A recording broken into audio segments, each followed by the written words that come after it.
Hello, everybody, and thank you for tuning in to the Liberty Report. With me today is Daniel McAdams. It's good to see you, Daniel. Good morning, Dr. Paul. Very good. We're going to do a program today a little bit different than before. We've asked our viewers to send in some questions, and I understand you did get a few questions, and we'll try to do as many as we can. But if you want to, go ahead and ask me a few questions, see what I can do with them. Put you in the hot seat. Yeah. You know, it was really neat this time because we love to interact with the audience. I like to read people's comments and questions after the show, and it feels like people are a part of the show. It feels great. So when I put out the hashtag for people to ask questions of you, the response was tremendous. I mean, there were so many questions, and we just finished weeding down a huge list of great questions. So I'm really excited about it. I think it's going to be a lot of fun. But let me just switch to the first question. This is from Dirk Gently, and he said, Dr. Paul, in a completely free market economy, how do we prevent business from exploiting resources too quickly? Interesting question and a pretty important question, but the immediate thought that comes to my mind is how do we keep governments from exploiting natural resources, because they have been so detrimental. And natural resources are more or less controlled by governments around the world and our government. And governments aren't very good at this. As a matter of fact, governments are a lot worse than individuals who have private ownership. Private ownership really motivates people to conserve and take care of it. If you take, for instance, forests, if you take government forests or the commons, what they call in the West, that land is never taken care of as well when the government's running it, where everybody owns it and nobody's responsible for it. But when it's owned by individuals, they have an incentive because there's a monetary value to this. Does that mean everything is going to be perfect, that never make a mistake? No, that's not the case. But I tell you what, it's a lot better than depending on government. Then it becomes political. Then there's an influence because, if you go to government lands, then there's deals made between big business and big government when they want to mine, and drill for oil and mining and all these things. So it's done for political reasons and not for environmental reasons or preservation of wealth. And inevitably, that land and those resources get wasted. Think about the military, how inefficient they have been around the world, on natural resources. And we spend so much time militarily trying to preserve and control natural resources that, the chant early on when we first really re-engaged to a large extent 15 years ago in the Middle East, and people would chant, it's all about oil. Well, it was about some other things too, but oil was a big deal. And these things are better handled in the marketplace where there's private property. If there's a shortage, what you have to have is a free pricing mechanism, because if you have government doing it and they, say in a country like Venezuela or Mexico and all, they just get into trouble because it's a natural resource that belongs to the people and the government will manage it. Well, politically, you can't let the market say, well, the price of oil has to go up and everybody gets it for free, and then they end up in destitute. They're being destitute, and Venezuela is an example of a collective ownership. So, yes, I think it is a very important question. Each individual natural resource might have to be discussed differently, but the general thrust is that if it's run by private individuals, there's a profit motive, and people are responsible and they're liable. They have no license to pollute or damage other people's property in the process. So often when governments and big business collude together, you have problems. I was raised in a city which was terribly polluted, in the 1940s and the 1950s in Pittsburgh. And it was a collusion between big business and government. The rivers were polluted, so the natural resources and the natural environment were severely damaged. But a property rights issue can solve most of these questions in voluntarism and pricing mechanism. Those are the important things. If you observe, believe me, it'll be a much better effort to conserve and protect our natural resources than it would be when you turn it over to the politicians and big business. All right, let's look for question number 2. And that's coming from Janata King. He says, Dr. Paul, it seems as if you and Bernie Sanders, have a lot in common that can benefit our democracy. Why not work together to find a balance? Well, that's an interesting question. I get it quite a few times, and people know that I know Bernie and that we have worked together. But it's not that we agree on a lot of things, but we do agree on some things. And we used to kid about it because we'd have press conference back in Washington dealing with denying big business some bonuses and some subsidies. And I remember the media asking us one time, how do you two guys work together? And I said, well, yes, we have different philosophies, but we both oppose fascism and corporatism. And on those things, we should work together. So often when people talk about bipartisanship, they talk about people sacrificing some of their beliefs on each side, left and right, and they come together. I call them moderates, and they don't believe anything. They've given up some of their belief. When Bernie and I worked together, we maintained our beliefs. He had his beliefs about socialism, and yet we just ignored that part to work together. I think it's pretty important because it's not going to be magic and immediately in the near future that everybody's going to become a Sanders socialist, nor are they going to become a libertarian like myself.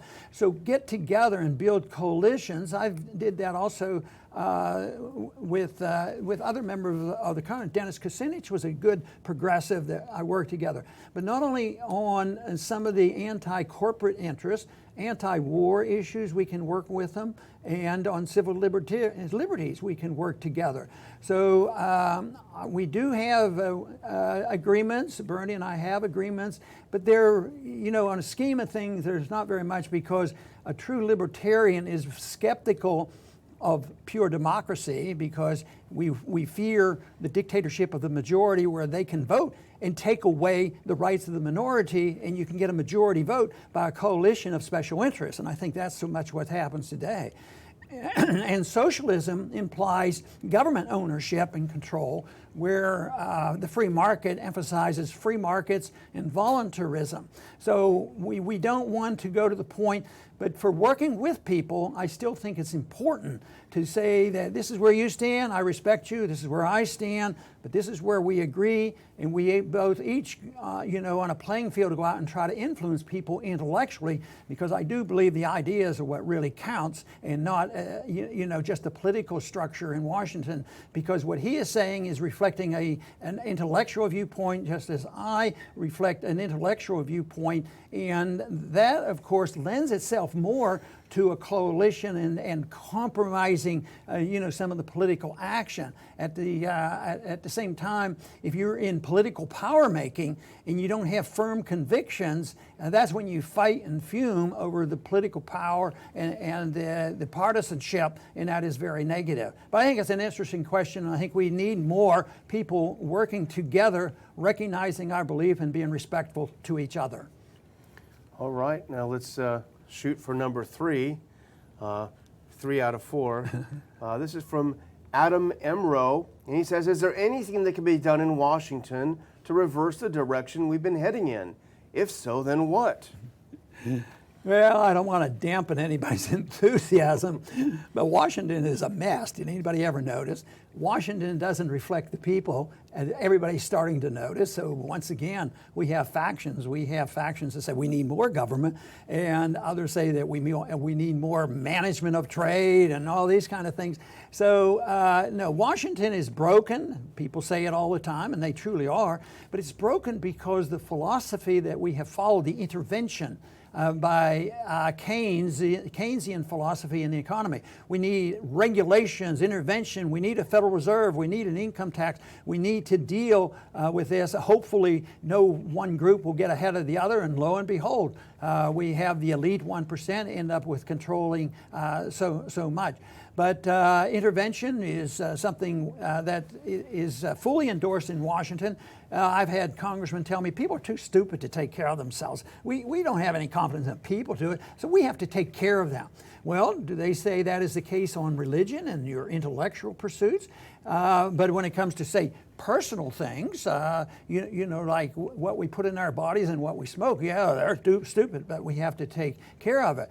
But generally, we look at it and say that they shouldn't do it on, you know, religious things and social mores and sexual mores. So that is okay. But in Washington, the whole system is broke. So there's nothing Washington is going to do. You could say, well, we need more people that agree that, you know, on certain philosophy. Well, that is true. But what you need first are the people to give up on the entitlement system, give up on saying that it is our obligation to police the world, that we believe in preemptive war, we believe in torture and all these other things. You have to give up on that stuff intellectually. And then when that changes the people's attitudes, Washington will change. The people in Washington, as much as we reject this now and the people are angry at Washington, most people, even this year, most members of Congress are going to get reelected.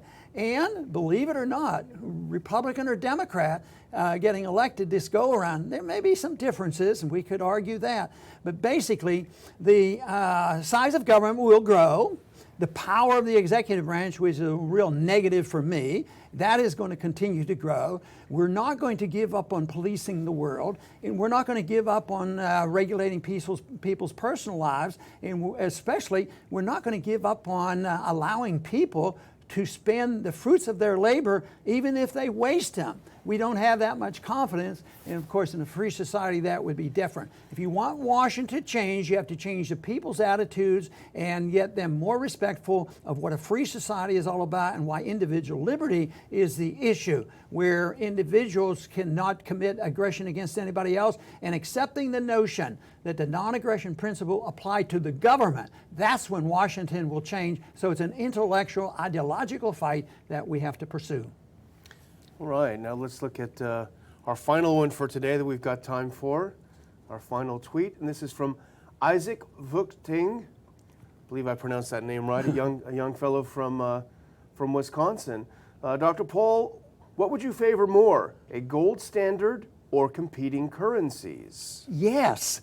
But no, he's more specific. Which one is best? Actually, in a way, it is both. Because, you know, I think the most practical way to move to a sound commodity standard of money would be have competing currencies. You could do that today without, you know, closing the door down immediately of the Federal Reserve. Because that's not likely to happen. They'll close themselves down with total failure one of these days. But if you had competing currencies, which may, in a way, that's what we've had for 6,000 years, because people decided what money would be. When it was a primitive economy, they found out the more precious things that were malleable and you could exchange and you could divide, and people recognized it and had value in itself. They used gold and silver, and those were, you know, very useful. So I don't think you have to make that choice, but I think the most important choice is freedom of choice in currency, which means you'd have to repeal the legal tender law so that people could make these decisions. And this would, you know, even legalize, you know, the Bitcoin and other currencies like this, as long as there's no fraud. But to say that the best thing is what we need tomorrow as the gold standard, I think that's going to be a little more, there will be more resistance to that, and we're not quite there. But if and when the economic system breaks down, the people reject the dollar, and the government is going to be involved in reinstating a currency people can trust, I would use gold, because it's proven itself over these many, many hundreds of years. But I don't think that that is necessary. I want freedom of choice, and I think if you did, guess what we would end up with? I think we'd end up with gold once again, just as we have throughout the many centuries that we have observed on monetary policy. But I do want to thank everybody for the questions today. Yeah, it was a lot of fun. Well, good, and maybe we can do this again if the people like it. I want to thank the audience for tuning in today, and please come back soon to the Liberty Report.